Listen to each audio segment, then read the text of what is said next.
PPP के जो chairman हैं बिलावर भुट्टो, उन्होंने आज जनता के सामने उन्होंने स्पीच दी थी, रैली निकाली थी उन्होंने ठट्टा में।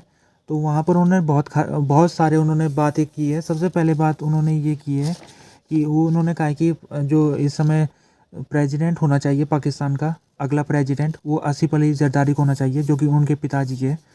उनका कहना ये है कि आसिफ अली जरदारी एक ऐसा व्यक्ति है जो कि इस समय जो पोलराइजेशन है पाकिस्तान में पॉलिटिक्स के अंदर, उसको पोलराइजेशन को भर सकते हो, उसको ख़त्म कर सकते हैं पोलराइजेशन को।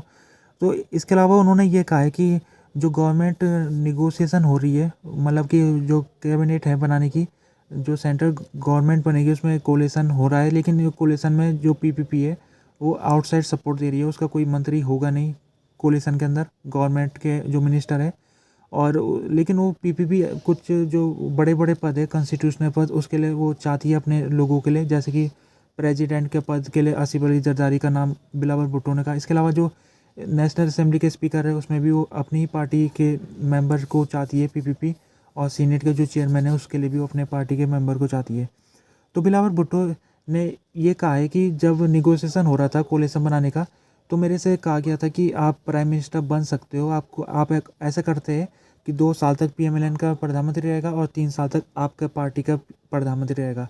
यानी कि बिलावल भुट्टो को उन्होंने प्रधानमंत्री बनने का एक प्रस्ताव दिया था, लेकिन बिलावल भुट्टो कहते हैं कि मैंने इसको गिरा दिया, इसको माना नहीं प्रस्ताव।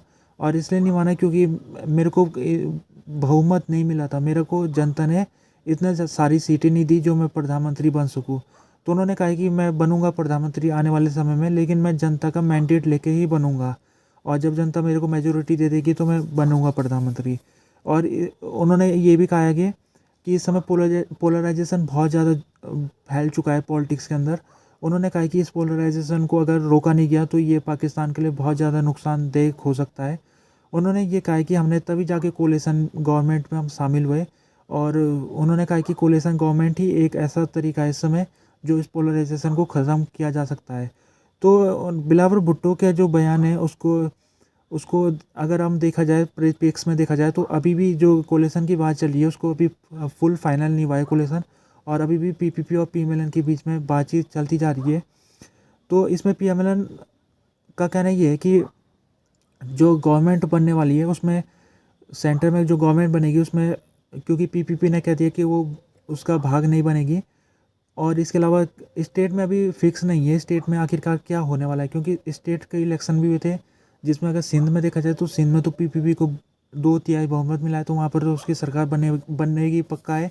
लेकिन जो पंजाब की स्थिति है वो थोड़ी कॉम्प्लिकेटेड है। लेकिन इसके बावजूद भी पंजाब में इंडिपेंडेंट को मिला के पीएमएलएन में शामिल करके 153 सीटें पीएमएलएन के पास आ चुकी है, जो कि बहुमत से ज़्यादा है। इसके बावजूद जो पीपीपी पार्टी है वो अपने के लिए कुछ कैबिनेट पोजीशन चाहती है पंजाब में।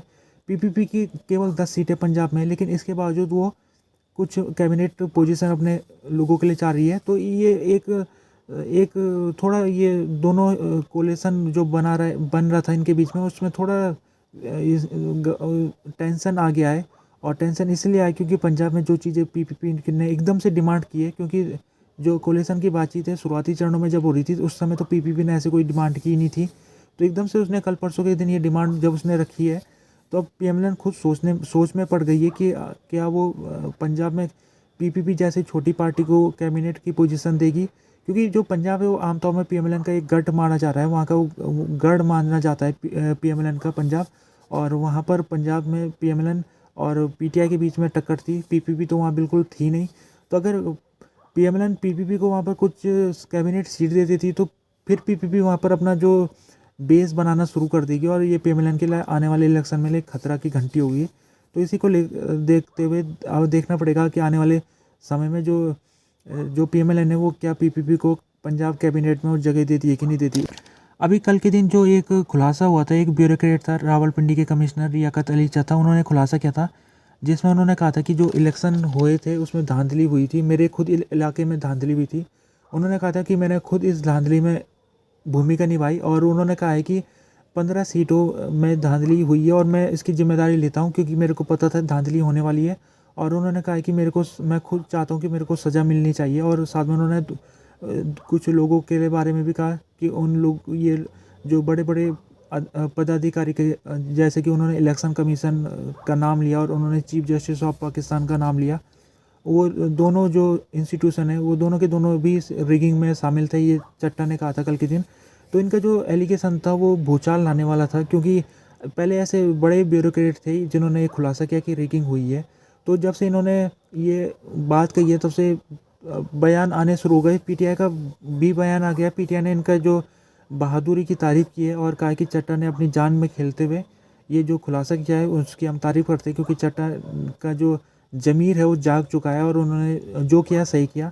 और जो पीटीआई लंबे समय से, जब से इलेक्शन रिजल्ट आने शुरू हुए थे 8-9 फरवरी को, तब से ही वो कहती आ रही है कि रिगिंग हुई है और पीटीआई को हराने की बड़े पैमाने में कोशिश हुई है। पीटीआई का कहना है कि उसको जो सीटें मिलनी चाहिए थी वो 180 सीटें आनी चाहिए थी उसके पास, जो कि एज ए ट्रांसपेरेंट इलेक्शन में जो वोटिंग हुआ है उसके हिसाब से। जबकि जो वास्तव में जो पीटीआई को सीटें मिली है, यानी पीटीआई बैक इंडिपेंडेंट को जिस सीटें मिली है वो 93 सीटें मिली है, जो कि लगभग आधी सीट है। तो पीटीआई का कहना है ये जो हमको आधी सीटें मिली है तो हमको हराने की आधी सीटों में ज़बरदस्ती हराया गया। तो इनका पीटीआई लंबे समय से वो धांधली का आरोप लगाती आ रही है और उसने प्रोटेस्ट भी जगह जगह में उसके चल रहे समय। तो पीटीआई ने इनका स्वागत किया है, इनके जो चट्टा का जो बयान है। और इसके अलावा पीटीआई ने कहा है कि इन्वेस्टिगेशन इसकी होनी चाहिए और उस इन्वेस्टिगेशन को जुडिशियल इन्वेस्टिगेशन में इसको भेजा जाना चाहिए, और उसमें जो चीफ जस्टिस ऑफ पाकिस्तान है उनको इस इन्वेस्टिगेशन का सदस्य नहीं बनाना चाहिए, क्योंकि चीफ जस्टिस ऑफ पाकिस्तान के ऊपर खुद ही आरोप लगा हुआ है कि वो इस धांधली में शामिल है। जबकि जो पीएमएलएन की बात की जाए तो पीएमएलएन ने खुद चट्टा के ऊपर आरोप लगाने शुरू कर दिया और कहा कि चट्टा का जो भाई वो पीटीआई का मेंबर है और चट्टा लगता है कि उनका रिटायरमेंट भी आने वाला था, तो अपना पॉलिटिकल करियर शुरू करने के लिए उन्होंने ये आरोप लगाए। इसके अलावा कुछ लोगों का ये भी कहना है कि चट्टा की जो मेंटल हेल्थ थी, यानी मानसिक जो इनकी स्थिति थी वो भी ठीक नहीं थी, मानसिक रूप से वो तनाव में थे, तो उनका जो बयान है उसमें विश्वास नहीं करना चाहिए।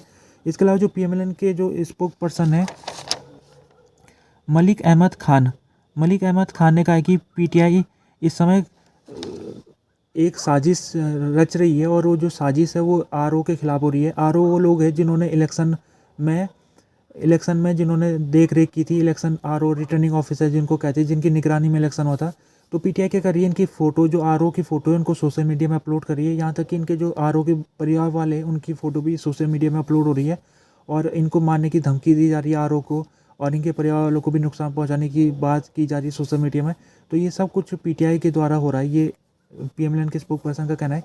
इन्होंने एक पीएमएलएन के स्पोक पर्सन ये भी कह रहे हैं कि पीटीआई मई 9 का जो वाक़या था पिछले साल वाला उसको रिपीट करना चाह रही है। मई 9 पिछले साल में जो पीटीआई के कार्यकर्ता थे उन्होंने सेना के हेडक्वार्टर में जाके वहाँ पर आग लगा दी थी। तो उसी तरह की जो कार्रवाई है आने वाले समय में हो सकती है, पीएमएलएन के स्पोक पर्सन कह रहे हैं।